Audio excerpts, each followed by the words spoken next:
What's happening? Okay, the Browns lost today. My question is, why did everybody, well, I'm not going to say everybody, why did most people try to make this game out to be like if the Browns would have won, this would have put them in prime position to make a playoff run? When everybody knows, and screw the what's they call that? Mathematics. Screw all that. Let's talk about like reality. Let's please talk about reality. Let's talk about what your eyes tell you. What is the Browns' record going into the Bengals game? It was 5-7, right? Okay. How many games left? The Browns have played 12 games. So there's 5 more games left, right? Okay. Let's say the Browns would have... Okay, let's say the Browns won today. Okay, so the Browns would have been 6-7, right? So, okay, yeah. If they would have won and then won out, okay, yeah, they would have had a shot, a mathematical shot. Do I really think they would have made the playoffs if by some miracle they would have just won out and ended with a 10-7 record? Do I think that was possible? That could have happened? Realistically looking, it would have been a crap shot. Seriously, it'd have been like going to Las Vegas playing craps, basically. If the Browns would have won today. But, okay, my question is, again, why was everybody, like, trying to hype the game up like the Browns was actually going to win?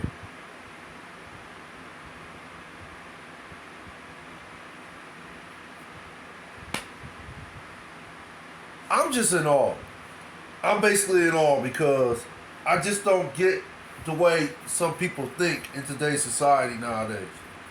Sports was never like this. Sports, for me, was built mostly on a person's IQ. The way they think, the way they see the game, the way they, are able to put game plans together in order to put their teams in the best position possible to win a game. And to win enough of these games to qualify to play in the playoffs, postseason, and then, qualify if they win enough games in the postseason to play for a championship. And win enough games or win one game to win the championship.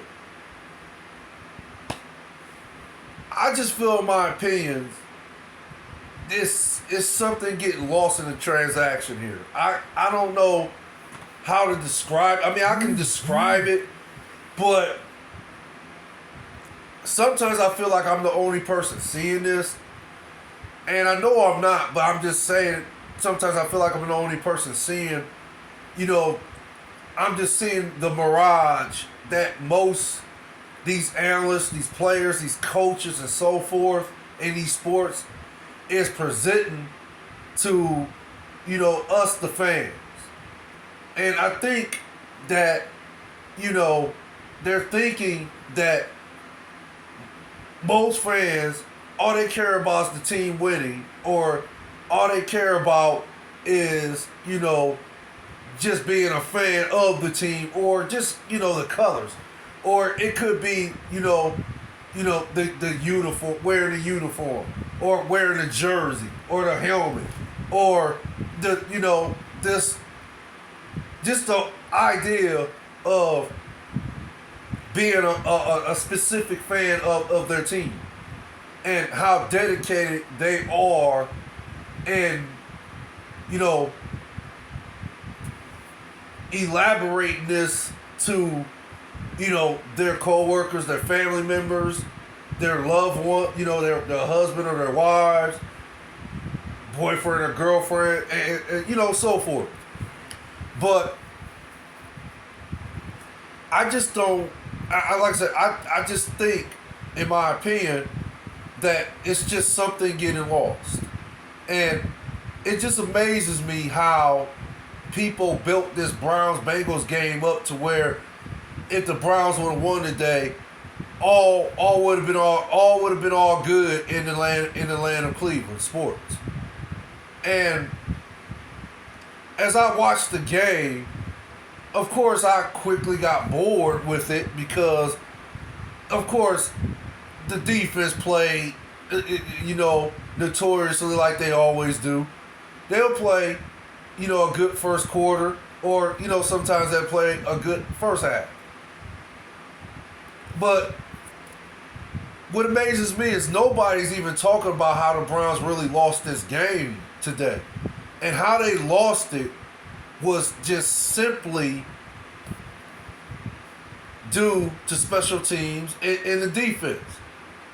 I'm going to touch on that.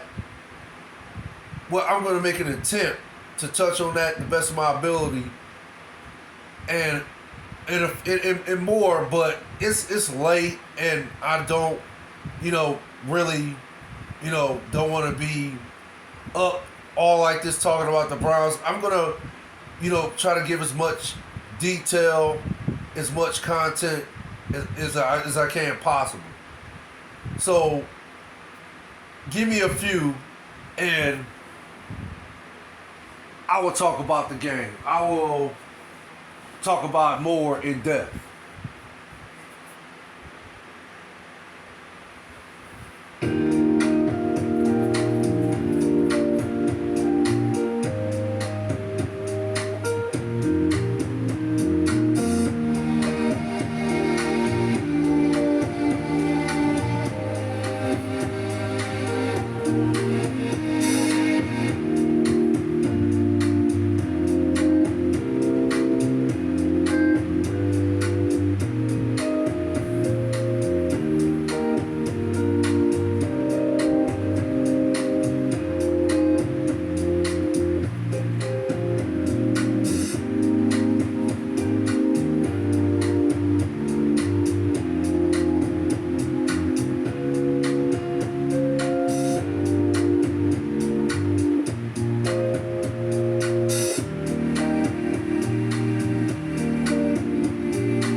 Allow me to pretty much preference my comments.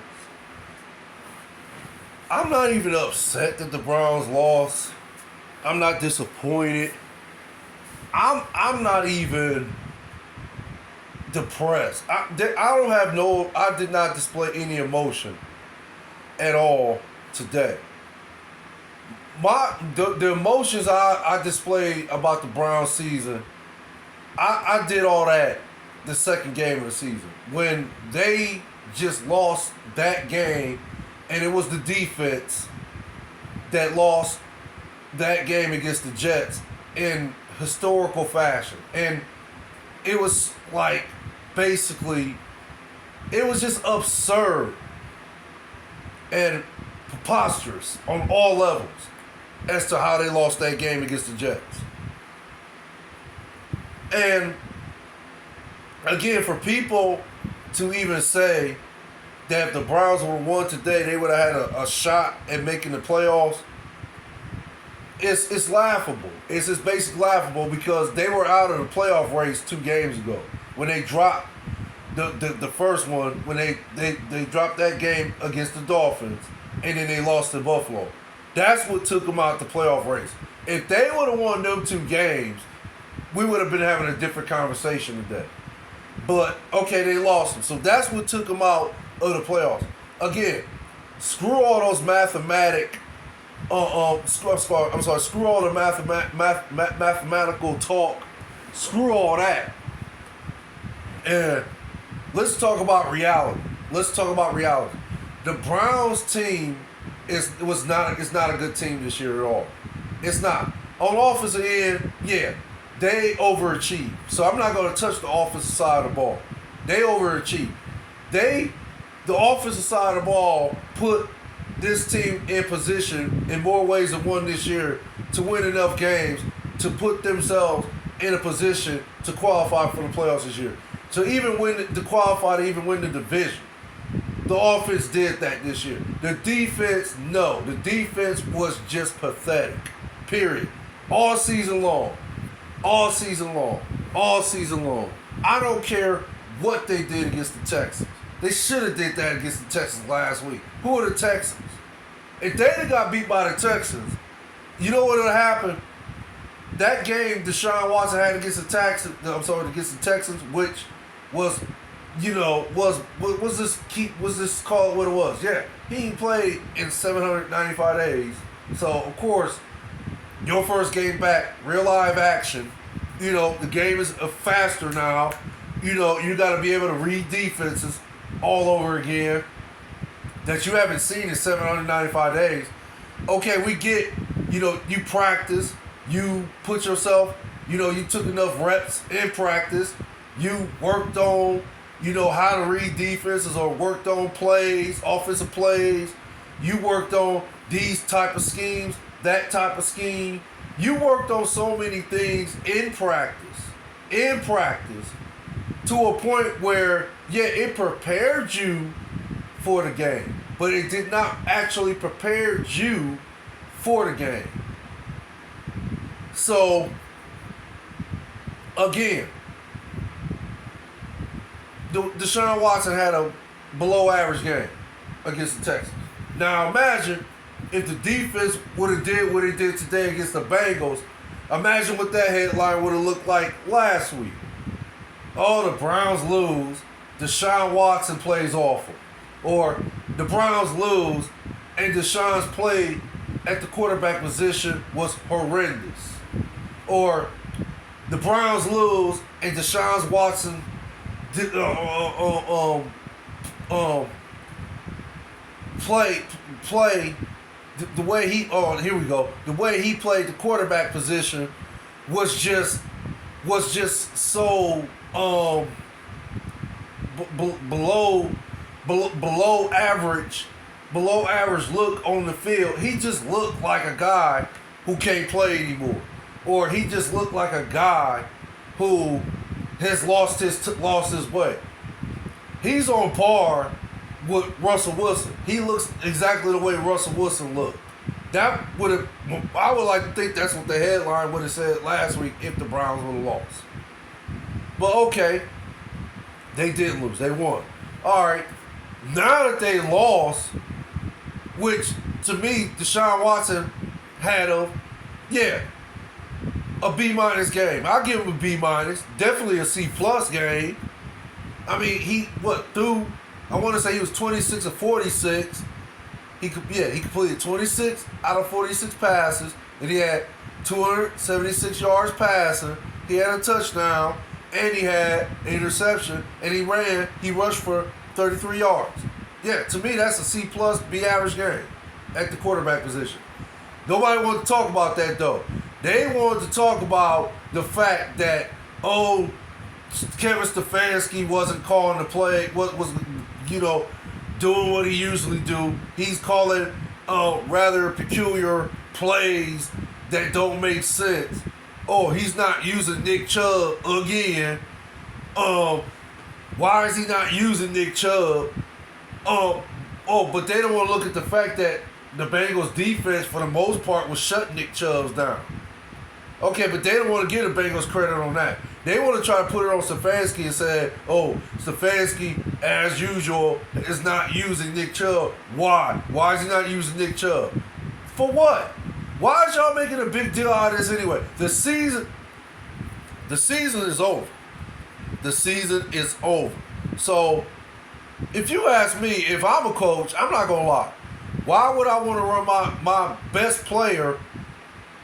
Why would I want to run the second best running back in the game? To me, that's a surprise. He actually, in my opinion, Nick Chubb is the best running back in the game. But okay, fine. He's the second best running back in the game. Why would I put him in harm's way to, you know,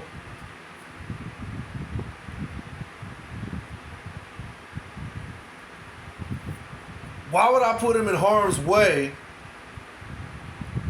to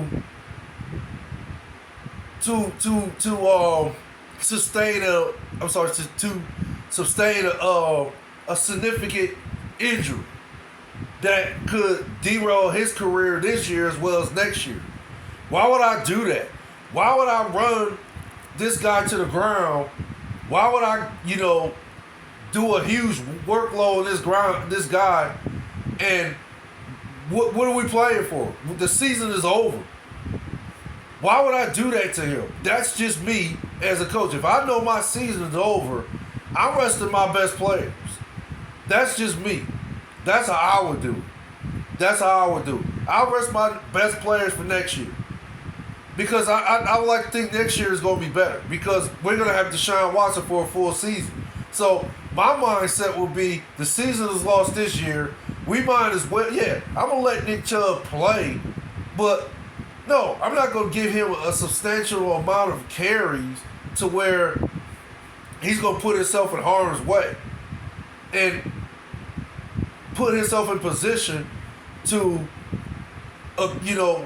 obtain this significant injury that's going to derail his career as well as it will next year. Why would I do that? That's just me. That's just me. And hey, I might sound like I'm coming off crazy saying it, but that's just me. And I would only do it. Now keep in mind, I say I would only do that because the season is lost. This is why I would do it. I wouldn't do it if I knew we had a shot at making the playoffs. If I knew we had a shot at winning our division. But why would I do it now if we have no shot at making the playoffs this year? None. It's over. It's done. We're not making no playoffs. We're not winning our division. So what are we playing for? Absolutely nothing. Okay. So why is it the conversation always comes up about Kevin Stefanski and how he's supposedly being inept on defense? On offense. Why is that conversation always coming up when it's clearly obvious it's the defense and special teams why we didn't lost the majority of these games? Kevin Stefanski, about the only thing you maybe can fault Kevin Stefanski on this year is, he's had a few games where the play calling was questionable, but what coach don't make mistakes like that? Maybe his press conference, his post-game press conference, he comes off a little too humble. He comes off a little, relaxed. He comes off, more like the guy in the room. And let's keep it 100. He comes off like a guy who, smokes weed and doesn't, after he smokes the weed, he has, it's like literally no care in the world for him. Like, he's not stressed. You can tell him, hey, man, you got to pay that phone bill next month. They're going to cut you off. Ah, man, I ain't paid. I don't care. I don't give a fuck about that phone bill. F that phone bill. Yeah, but he's only saying that because he's hot. So, okay. So if you want to fault Stefanski for, the things he's done this year as far as in the post-game press conferences and his, his approach to certain games this year, that's fine. That's fair. But I don't think it's fair that every game the Browns lose, they always question the coaches. They always question Stefanski's ability as a head coach. I don't get it. I don't know why this man is keep getting criticized for something that he's not at fault for. Like they always said, hey, I can only draw up the plays. If you can't go out there and execute them, it's not my fault. It's almost like the Browns don't have talent on the defensive side of the ball. That's what it almost feels like this year. It feels like the Browns had absolutely no offensive talent on the side of the ball outside of Myles Garrett. So again, I don't know why Stefanski keeps getting criticized for these games that, for the most part, he's not responsible for. Yeah, if you want to like say he's the head coach and he's responsible in that aspect, I get it. But don't like don't critique and literally, you know, just find little ticky tack things that this man is doing that's not even worthy of a conversation about him being fired or him not being a good head coach. Again, it's the defense and special teams why the Browns lost the majority of the games. And this is why they lost today. It was clearly obvious why they lost today. How you get 9 penalties for a total of 98 yards? There was one sequence where the Browns got 3 key penalties that literally put the Bengals in the end zone. That literally gave Joe Burrow, which is an elite quarterback, in my opinion. He's one of the, I like to think he's top 10. And anytime you give a guy like that the many chances the Browns gave him with the mistakes on special teams and the obvious mistakes on defense, like the Browns had the Bengals punting.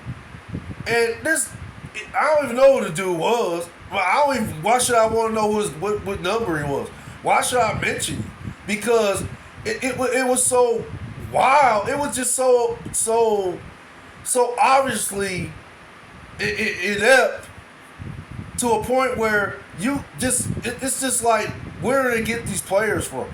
Why would you even like go to try to block the first of all, if you're gonna try to block the punt, you're supposed to like run at a certain angle where you're not gonna be diving into the kicker. Why in the world would you take an angle like that, run, and literally dive like you coming off the top rope like you in the WWE? I'm like, what the fuck? Why? I said, it don't surprise me. This is the type of players the Browns they've been playing with this year. This type of players the defensive side of the ball has produced and special teams are producing this year. These are the type of players. They're producing players who just for some odd reason can't think. So, okay, that penalty was committed.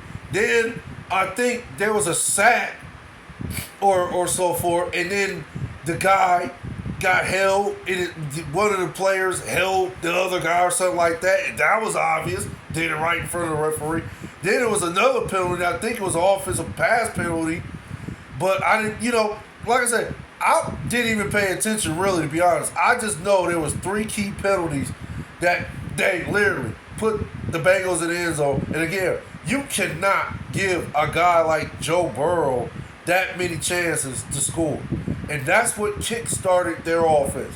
From there, the Bengals took off. Okay, so, again, why Stefanski keeps getting blamed for these type of games when the Browns lose is, the only thing I can think of is they're looking for a scapegoat. Or, some of these analysts are just using Stefanski for clickbait reasons, options. And it's going to, get people to watch their podcast or watch the NFL Live Network or whatever. And I'm not even going to put the NFL Live Network in this. That's a mistake on my part, because the NFL Live Network or NFL Live, that's a TV show on ESPN. I like to think they're not responsible for this. But I think it's most the analysts, up there in Cleveland that's, trying to use Kevin Stefanski as a scapegoat and trying to get their podcast ratings up, their their subscription, get as many likes as they can so they can stay relevant in the game. And and to be honest, there's nothing wrong with that. There's nothing wrong. I mean, this is a business. Everybody's in a bit. I like to think in a business like this, everybody is trying to do what they can to be relevant. Me, on the other hand, um, I'm a sports guy. I like football and I love basketball. Those are my two sports that I like. Like I said, I like football. I like to watch football, but I love basketball and I love to watch it. So those are two sports I watch uh, uh, primarily. But um, it's a business, and again, I realize that. But at the same time, I just do. This is just a hobby for me. This is a hobby. It's something I like to do. It's something I enjoy doing. I like to, give my opinion when I feel the circumstances is right for me to give an opinion on, whether the Browns or the Cavs, those are my teams, whether they play whether they come to play, whether they, bring their game whether they bring their A game or not. I like to, talk about that. I like to try to share with my fans. So that's the only reason I can think of why Kevin Stefanski keeps coming up in these conversations about he should be fired and so forth. But again, in my opinion, I think Kevin Stefanski is the right coach for this team. I know I'll be shocked if he gets fired, but I don't think it's going to happen. I still say what's going to happen is next year he's going to be graded on the Deshaun Watson curve. This year, it's just preseason games, in my opinion.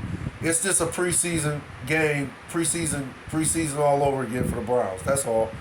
I really think that they're going to get Deshaun Watson, and they're going to try to get him in rhythm and, hopefully they can play as many, ain't about hopefully. They only got, what is it? I like to think they only got like 3 games. I want to say they got, oh my gosh, what is it? They 5-8, yeah. I like to say they got 4 games left. So, there's only 4 games left in the season. So I guess, hopefully Watson will have his rhythm and his timing, and he'll have his accuracy, his IQ. He'll be able to acclimate his exceptional skill set. Hopefully he'll be able to do all that within the next 4 games, and then we'll see what happens next season. Which that's why I think Kevin Stefanski is going to actually be looked upon. I think they're going to look at next season and see how he do then.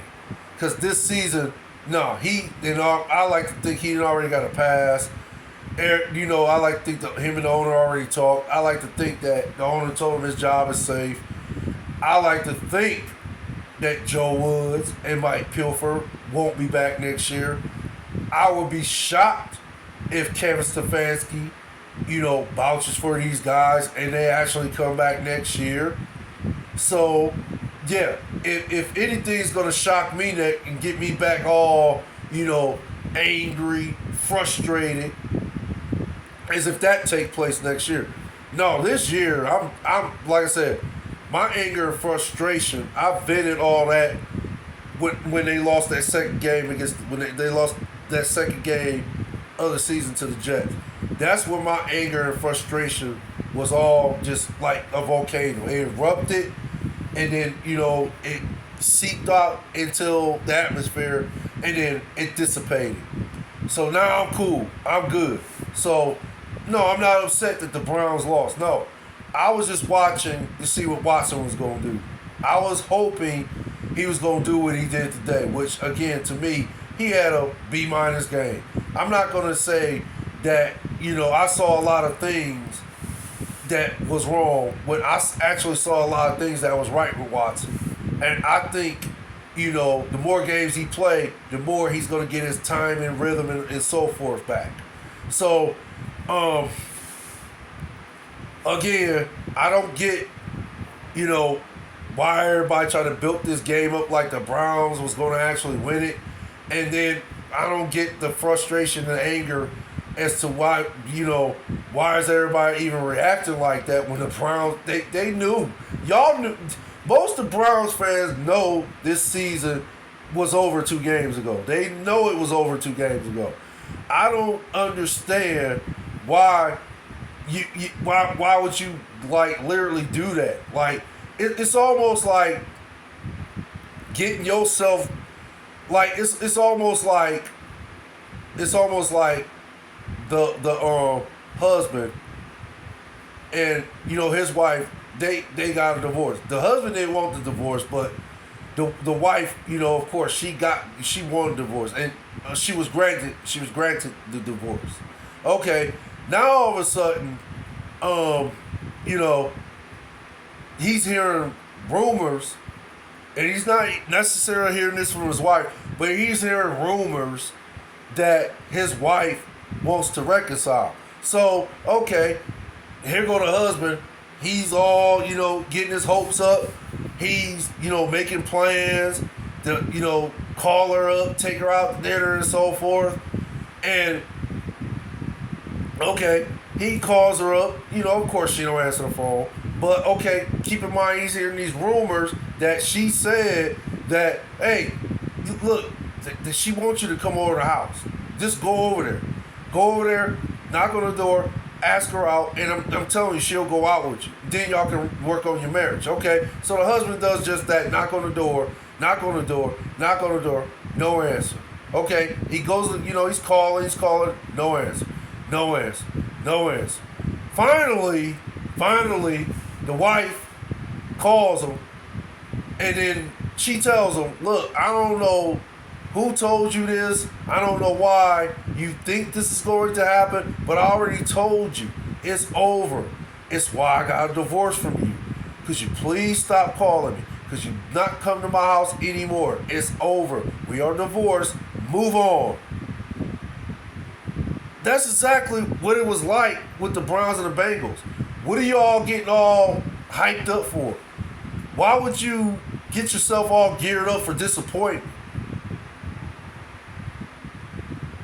There's no way in the world I was going to set myself up for failure because I knew the Browns was going to lose. I knew they was going to lose. Like I said, the only thing I was concerned about was Deshaun Watson, and I actually got to see improvement with Deshaun Watson, and I'm satisfied with that. I'm good.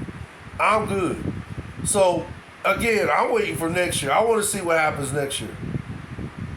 Hopefully, the Browns, and yeah, you can include Stefanski, the owner, and Andrew Berry.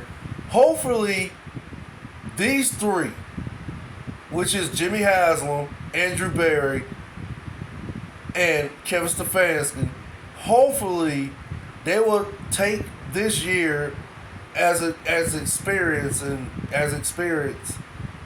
in knowing that, look, if we're going to build a Super Bowl contending team, we can't do it this way. We have got to make some significant changes, starting on the defensive side of the ball. So, hopefully, within these next 4 games, we'll see Deshaun Watson get back to Deshaun Watson that we all notoriously know him as. Is an elite quarterback. He's one of the elite quarterbacks in the NFL game. And, in the NFL league. And hopefully, after these games after the season is over, after these games are played, the season is over. Hopefully, the Browns will do just what I just. Jimmy Haslam, Andrew Berry, and Kevin Stefanski. They will do exactly what I just described, which is reevaluate the defensive side of the ball. And special teams. Fire Mike Pilfer and fire Joe Woods. Everybody knows that is what needs to happen. So, we'll see what happens. Hopefully the Browns will do it. Again, me being a Browns fan, and I've seen epic failures at the highest level with the Browns, hey, who knows? And I've seen epic mistakes at the highest level with the Browns organizations over the past. Hey, who knows? But I'm still banking on the fact that Kevin Stefanski is a very intelligent man. Andrew Berry is a very intelligent man. So is Jimmy Haslam. And I like to think these three are going to actually put their heads together this time, put on their thinking caps this time, and actually make some damn changes on that defensive side of the ball. They have got to get rid of some players on that defensive side of the ball outside of Myles Garrett and outside of that dude, what's his name, Emerson. He's nice. I like Emerson. There's another guy I can't think of. But outside of these three I can think of on the defensive side of the ball, Myles Garrett, Emerson, and I can't think of the other guy. I think his name J.K. Rollins or something like that, maybe. I think that's his name. But outside of those three, nah. You gotta. Oh, and Denzel Ward. I'm sorry, Denzel Ward. Outside of those four, hey, you gotta clean house on the rest. You gotta start over from scratch. I don't care how you do it. Just get rid of them dudes. I don't want to see none of them dudes back next year. Outside of four I just described. So again, yeah. Hey, we'll see what decisions the Browns make. We'll see what they do at the end of the season. We'll see how they'll approach the off season this time around. We'll see. We'll see. But again, I appreciate y'all listening. Thank you for your time. Y'all stay blessed. Y'all stay safe out there, you and your families. If I don't do another Rough Draft audio before Christmas or the New Year's, y'all have a blessed holiday. Y'all be safe. You and your families, y'all enjoy it. DJ Lottie Dottie. One love. Later.